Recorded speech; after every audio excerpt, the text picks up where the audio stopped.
The Samsung Galaxy S26 Ultra is by far Samsung's best Galaxy S phone yet, and while it doesn't reinvent the iconic Android handset, it moves the design, power, AI, and creative capabilities in a positive direction and without raising the price. People will be talking about the privacy display and super steady video for some time to come. Sure, there might be too many AI options on board, but overall the S26 Ultra is a winner and easily one of the best smartphones of the year. Nowadays, smartphone changes can usually be measured in millimeters and gram fractions. The era of sweeping hardware redesigns is all but done. Most of the updates we see seem to be in material swaps and growing and shrinking camera array plateaus. That's not a bad thing, certainly not judging by the Samsung Galaxy S26 Ultra I hold in my hand. It's eminently familiar but also stunningly powerful and aesthetically sublime, even without last year's titanium. It's not a perfect Android phone, but easily one of the best I have ever used or tested. It's the full package. A relatively slim and light big screen mobile communicator, and a powerful pocket computer that, with its hidden S Pen, can even excite creative types of compulsive note-takers. Samsung gets away with not changing much by still delivering on all the promises of a great flagship phone. It has excellent cameras, easily the best of not just the S26 lineup, but all recent Galaxy phones. It has the fastest chip, even thanks to a bit of customization from Qualcomm, outdoing the Snapdragon 8 Elite Gen 5 you might find on other Android phones. The S26 Ultra hides a pair of truly remarkable features that are not evident at first glance, but will surely be the most talked about updates for some time to come. One is the privacy display, a true bit of display hardware innovation that has no equivalent on any other modern smartphone. Then there is the built-in gimbal. Strike that, it's not really a gimbal, just a wild bit of hardware and software engineering that lets you turn your camera up to 360 degrees while keeping the footage perfectly labeled. It's a handset overstuffed with AI possibilities, adding this time Perplexity to Bixby and upping the creative and assistive capabilities of Galaxy AI. Google uses the S26 Ultra to give us a sneak preview of the agentic possibilities soon arriving on Pixels and all other supporting Android phones. The list of AI abilities is long, overwhelming, and perhaps too much. It's not a weakness per se, but I still don't know why one phone has so many. But then you also might wonder why the iPhone 17 Pro Max still has so few. Samsung backs up the power and performance of this smartphone with way better heat and power management and excellent battery life. And to top it all off, it's still $1,299 US. That's not affordable, but it is the same price as last year, which is more than can be said for the Galaxy S26 and S26 Plus. There is not enough here to trade in your still wonderful S25 Ultra, but it would be a big leap from, say, the S23 Ultra or anything earlier, and will undoubtedly end up atop our best Android phones buying guide. Samsung unveiled the Galaxy S26 Ultra along with the S26 Plus and S26 on February 25 as part of its Unpacked event. It ships on March 11, 2026. While the Galaxy S26 and S26 Plus saw price hikes, the Galaxy S26 Ultra still cost the same in the US as the Galaxy S25 Ultra did last year, $1,299 US. It's available in a choice of 6 colors wherever you buy: cobalt violet, sky blue, black, white, and the online exclusives silver shadow and pink gold. The phone ships in either 256GB, 512GB or 1TB storage configurations, and every variant comes with 12GB of RAM, 16GB of RAM if you buy the 1TB model.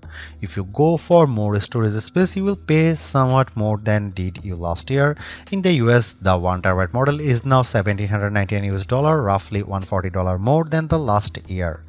The Galaxy S26 Ultra is still a little more expensive than the base iPhone 17 Pro Max, and both do start with 256GB of storage and offer comparable features.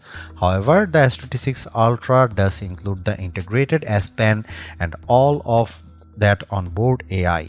For now, the Galaxy S26 Ultra might be the better value. Leading from the rear, the Samsung Galaxy S25 Edge has had significant influence on the look of the entire Galaxy S26 lineup. Now here is this more evident perhaps than in the new Galaxy S26 Ultra. At a glance, the 6.9-inch S26 Ultra looks a lot like the S25 Ultra, but if that new raised camera array looks familiar, it's because it's clearly based on the S25 Edge's 2-camera platform. The platform makes sense when you realize the S26 Ultra is slightly thinner and lighter than its predecessor. The S26 Ultra has a slightly softer and more pleasing look thanks to the 4 corners adopting a more curved profile. Samsung also swapped out a key material, trading titanium for armor aluminum. Honestly, it's not something most people will notice, and I wonder if it helped Samsung save a little money on production costs. The other benefit might be that aluminum, a softer material, makes it easier to apply a wider variety of richer colors. My cobalt violet review unit is lovely, but I would have liked to see a few wilder hue swings like deep green or yes, orange. As you would expect, the screen is protected by Corning Gorilla Glass Armor 2 and the back by Gorilla Glass Victus 2. These materials should help protect it from scratches and cracks. Beyond those updates and changes, nothing has changed. The power or sleep or Gemini button and long volume button are in essentially the exact same spots. There are a pair of microphone holes along the top edge. On the base are the SIM slot, speaker slot, and USB-C charge port. Next to that trio is the S Pen. You press it to release the pen, which looks quite similar to the last S Pen but is in fact slightly thinner. I didn't find that it made any noticeable difference in usability. The entire phone is still rated IP68, which means it can handle a rain shower and dust. Think about the design this way: if you liked the looks of the S25 Ultra, you'll probably like the S26 Ultra. Sure, the camera bump grew, but it is generally an attractive, big screen Android smartphone with fresh colors to attract those who found the titanium hues wanting. Samsung left its 6.9-inch dynamic AMOLED display mostly unchanged. It still offers up to 3120 by 1440 QHD plus resolution. It has the same brightness and ability to smoothly transition from 1 Hz for a sleep screen to the buttery smooth motion of 120 Hz. There is still a selfie camera cutout near the top of the display and a very thin channel between the frame and the screen for one of the loud and clear stereo speakers.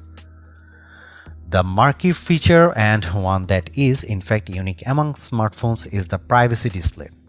As the name implies, this feature adjusts the screen so that people standing on either side of you, behind you, or even in front of you cannot read what is on your display. There are a few remarkable things about this feature. First, it's a hardware innovation accomplished by controlling 2 different kinds of pixels, narrow and wide. These pixels are set in every other pixel pattern: wide, narrow, wide, narrow. In standard mode, both pixels are on, providing a 180-degree view of your S26 Ultra screen. In privacy display mode, the white pixels turn off, and then anyone off axis only sees a grayed out or nearly black screen unless their face is perpendicular to the S26 Ultra display. Here's the other remarkable thing. Because this is a pixel level, the privacy display can be set only hide a portion of a screen. Think notification pop-ups, password, and PIN entry. You can access display privacy through settings or the quick panel. On there, it lets you turn it on for the whole screen or set conditions: PIN, pattern, password, and notification pop-ups. I turned on privacy display and could immediately see it at work. First, I noticed that my own screen view looked slightly desaturated. Second, the default privacy display mode isn't that effective, and I could still make out the dimmed content even when viewing the screen from an angle. To really see the magic, you have to turn on maximum privacy protection. Once I did that, my screen looked almost black from an off angle, and the same was true when I set it for conditions like only blacking out my notification pop-ups. The third and perhaps best privacy display feature is that you can enable it on a per app basis. Imagine you don't want anyone see what your TikTok or Instagram algorithm looks like. Just turn on privacy display for those apps, and whenever you use them, they will only be visible to you. I set it up for my TikTok and Instagram, and it worked perfectly. This is the kind of feature I expect competitors like Apple, OnePlus, Motorola, and others to copy in short order. Privacy display will change the equation when deciding which S26 is right for you, and could tip the scales in Samsung's favor when considering a platform switch.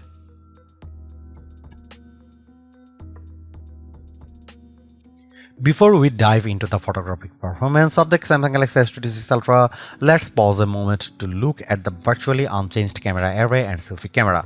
The main camera is 200 megapixel and f1.4 aperture. The 5x telephoto is 50 megapixel, also provides the 10x zoom through a sensor crop.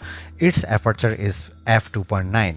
The 3x optical lens is 10 megapixel f2.4 aperture.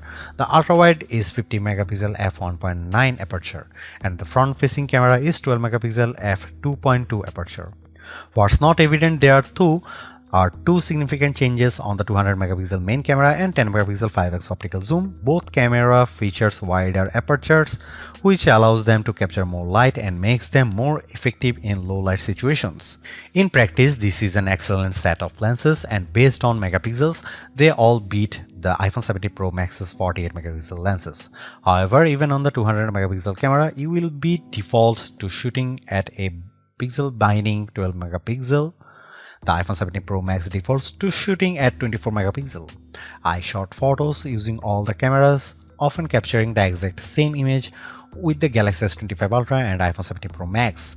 All of these phones offer excellent cameras, and I found the image quality generally excellent. If anything, the S26 Ultra appears to have pulled even with the iPhone 17 Pro Max in most photo scenarios. Samsung told me that their image processing now allows the phone to understand the native noise signature of each lens and adjust accordingly. What this means is my photo results are clearer and cleaner. Between that, the larger apertures and low light photography, especially nighttime photography, shows a significant improvement. I noticed far less graininess in my star photography. Here are some camera samples of the new Samsung Galaxy S26 Ultra.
The S26 Ultra sticks closely to the familiar Galaxy formula, but it is one that clearly works.